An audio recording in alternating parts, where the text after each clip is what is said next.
अल्लाह ने हजरत सुलेमान को बहुत बड़ी सल्तनत दी थी। वे इंसान, जिन्ना और जानवर सब पर हुक्म रखते थे, लेकिन उनकी सबसे बड़ी पहचान इंसाफ और अल्लाह का डर थी। एक बार उनके मुल्क में टिड्डियों का एक बड़ा झुंड उड़ता हुआ आया।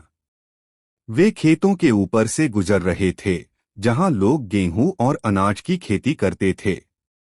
लोग परेशान होकर कहने लगे, अगर टिड्डियां हमारे खेत खा गईं, तो हमारा अनाज खत्म हो जाएगा। लेकिन सुलेमान जानते थे कि टिड्डियां भी अल्लाह की मखलूक हैं। वे बिना हुक्म के कुछ नहीं करती।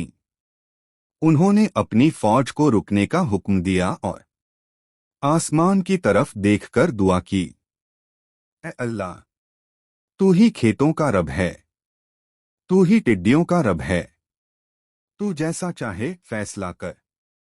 अल्लाह के हुक्म से टिड्डियां खेतों को नुकसान पहुंचाए बिना दूसरी दिशा में उड़ गईं। यह देखकर लोग हैरान रह गए। तभी एक बुजुर्ग आदमी ने पूछा, ऐ अल्लाह के नबी, आप इतनी ताकत रखते हैं, फिर भी आपने टिड्डियों को रोका क्यों नहीं, सिर्फ दुआ क्यों की?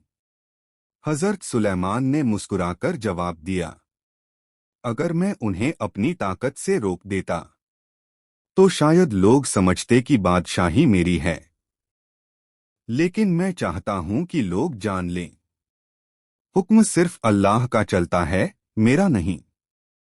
और इंसाफ यही है कि किसी भी जानदार को नाहक तकलीफ न दी जाए।